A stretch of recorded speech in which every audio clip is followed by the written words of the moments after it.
जय श्री राम प्यारे दोस्तों। हमारे YouTube चैनल पर आपका फिर से एक बार बहुत बहुत स्वागत है। दोस्तों, आज के वीडियो में हम आपके लिए रामायण की एक रहस्यमय कहानी लेकर आए हैं। हम आपको लंका के में एक ऐसे राक्षस के बारे में बताएंगे जिसे भगवान राम भी नहीं हरा पाए।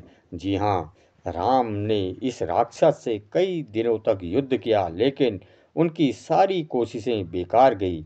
इसका मतलब है कि यह राक्षस इतना शक्तिशाली था कि इस भगवान राम की ताकत भी उसके सामने तुच्छ लगती थी।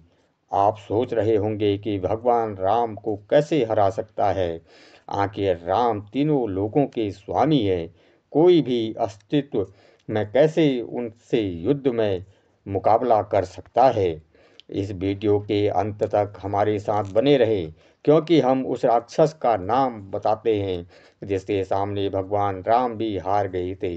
हम आपसे विनम्र निवेदन करते हैं कि इस अविश्वसनीय कहानी को समझने के लिए वीडियो को शुरू से अंत तक ध्यान से देखें। आ, आगे बढ़ने से पहले अगर आप हमारे चैनल पर नए हैं तो अभी तक सब्सक्राइब नहीं किया है तो कृपया सब्सक्राइब करें और बेल आइकन दबाएं, ताकि आप हमारी कोई भी अपडेट मिस ना कर सकें। आपकी सदस्यता हमारे लिए बहुत मायने रखती है।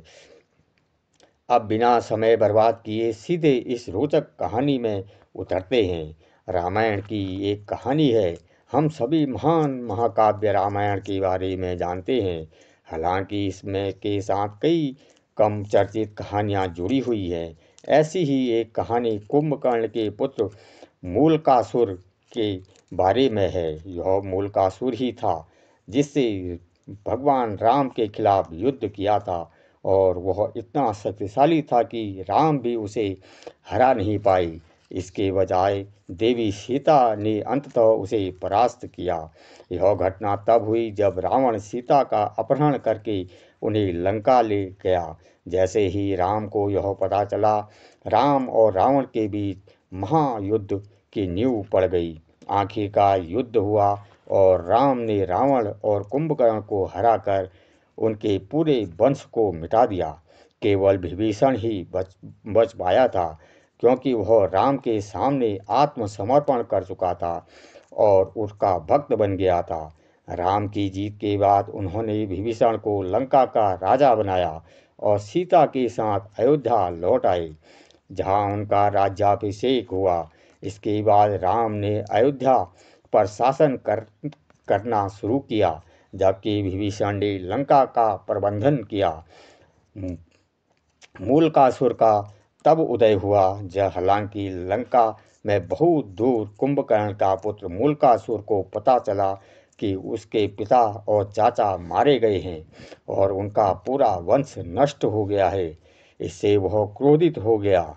उसने लंका को पुनः प्राप्त करने और सबसे पहले विभीषण को मारने की कसम खाई, जिसे वह अपने परिवार के पतन के लिए जिम्मेदार और गद्दार मानता था। उसने अपने पिता की मृत्यु का बदला लेने के लिए राम को मारने की भी प्रतिज्ञा की। इस दृढ़ संकल्प के साथ मूलकासुर अपने पाताल योद्धाओं के साथ लंका पर हमला किया। उसके और विभीषण के बीच भयंकर युद्ध हुआ। यह युद्ध कुछ दिनों तक नहीं बल्कि 6 महीने तक चला। विभीषण के प्रयासों के बावजूद वह मूलकासुर को हराने में असमर्थ रहे। एक समय पर मूलकासुर ने विभीषण का सामना किया और कहा, तुम एक गद्दार हो। तुम्हारी वजह से मेरे पिता और चाचा मारे गए हैं और मेरे परिवार नष्ट हो गया है। मैं तुम्हें नहीं छोड़ूंगा। पहले मैं तुम्हें मारूंगा और फिर मैं राम को मारूंगा। मूलकासुर ने बताया कि उसे भगवान ब्रह्मा से वरदान मिला है, जिसके कारण वह किसी भी पुरुष योद्धा के लिए अजेय है। कोई भी पुरुष उसे युद्ध में नहीं हरा सकता। यह सुनकर विभीषण भयभीत हो गए। उसे एहसास हुआ कि उनके जीतने का कोई मौका नहीं है, इसलिए वह भूमिगत सुरंग के रास्ते लंका से भाग गया और अयोध्या पहुंच गया। विभीषण ने राम से मदद मांगी।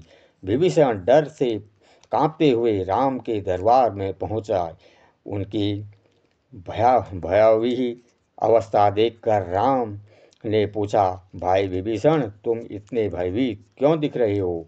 क्या हुआ है? विभीषण ने सब कुछ बता दिया। कैसे कुंभकर्ण का पुत्र मूलकासुर अपने पिता की मृत्यु का बदला लेने के लिए वापस आया था, कैसे उसे ब्रह्मा का वरदान प्राप्त था और कैसे उसने 6 महीने तक लंका पर युद्ध किया था। यह सुनकर राम, लक्ष्मण और हनुमान और अपनी सेना के साथ तुरंत लंका के लिए निकल पड़े। पहुंचते ही राम ने मूलकासुर को युद्ध के लिए ललकारा। उसके भी 7 दिनों तक युद्ध चलता रहा। राम ने अपने दिव्य अस्त्रों का प्रयोग किया, लेकिन मूलकासुर पर किसी का कोई प्रभाव नहीं पड़ा। यह महसूस करते हुए कि उनके अस्त्र बेकार थे, राम समझ गए कि वे अवश्य ही हारेंगे। पहली बार राम के मन में संदेह भर गया। भगवान ब्रह्मा ने जब हस्तक्षेप करके इस बीच मूलकासुर 7 दिनों तक युद्ध करने के बाद अधिक शक्ति के लिए तांत्रिक अनुष्ठान करने के लिए अपनी गुफा में चले गया। इस समय भगवान ब्रह्मा राम के सामने प्रकट हुए और कहा, भगवान राम, आप मूलकासुर को नहीं मार सकते। मैंने उसे वरदान दिया है कि कोई भी पुरुष उसे नहीं मार सकता। उसे केवल एक स्त्री ही हरा सकती है, जो सदा पतिव्रता और अपने पति के प्रति समर्पित रही हो। यह सुनकर राम को एहसास हुआ कि केवल सीता ही मूलकासुर को हरा सकती है। सीता युद्ध के मैदान में प्रवेश करती है। तुरंत राम ने सीता को लाने के लिए गरुड़ और हनुमान को अयोध्या भेजा। जब सीता को बताया गया कि वह बिना किसी हिचकिचाहट के सहमत हो गई। जब वह पुष्कर विमान में सवार होकर लंका की ओर जा रही थी, तो उनके शरीर से एक दिव्य चंडी शक्ति प्रकट हुई और मूलकासुर का सामना करने के लिए आगे बढ़ी। इसी बीच वानर सेना ने मूलकासुर की गुफा पर आक्रमण कर दिया, जिसके उसका अनुष्ठान बाधित हो गया। क्रोधित होकर मूलकासुर ने उस पर हमला किया। उसी क्षण सीता जी ने चंडी शक्ति उनके सामने प्रकट हुई और उसे युद्ध के लिए चुनौती दी। मूलकासुर ने पहले तो मना कर दिया और कहा, मैं महिलाओं से नहीं लड़ता, आप यहाँ से चले जाओ। लेकिन सीता के चंडी रूप ने उसे उकसाया, जिससे वह युद्ध में शामिल होने के लिए मजबूर हो गया। दोनों के बीच कई दिनों तक युद्ध चलता रहा। मूलकासुर ने शक्तिशाली दिव्य हथियार चलाए, लेकिन सीता के चंडी रूप ने उन्हें आसानी से बेअसर कर दिया। अंततः सीता ने चंडिका अस्त्र, एक दिव्य हथियार छोड़ा, जिससे मूलकासुर को मार गिराया, जिससे उसकी जान चली गई। भयभीत मूलकासुर के बचे हुए सैनिक डर के मारे भाग गए। इसके साथ ही लंका में शक्ति बहाल हो गई। विभीषण ने अपने राज्य पर फिर से कब्जा कर लिया और राम, सीता और उनकी सेना के साथ अयोध्या लौट आए। इस प्रकार कुंभकर्ण का पुत्र मूलकासुर वह राक्षस था जिसके सामने भगवान राम भी शक्तिहीन थे, लेकिन अंत में देवी सीता ने उसका वध किया। हमें उम्मीद है कि आपको यह कहानी दिलचस्प लगी होगी। अगर आपको यह वीडियो पसंद आया तो कृपया एक टिप्पणी जरूर करें और अपने विचार साझा करें। आपका समय देने के लिए धन्यवाद और मिलते हैं हमारे अगले वीडियो में। जय श्री राम, जय श्री राम।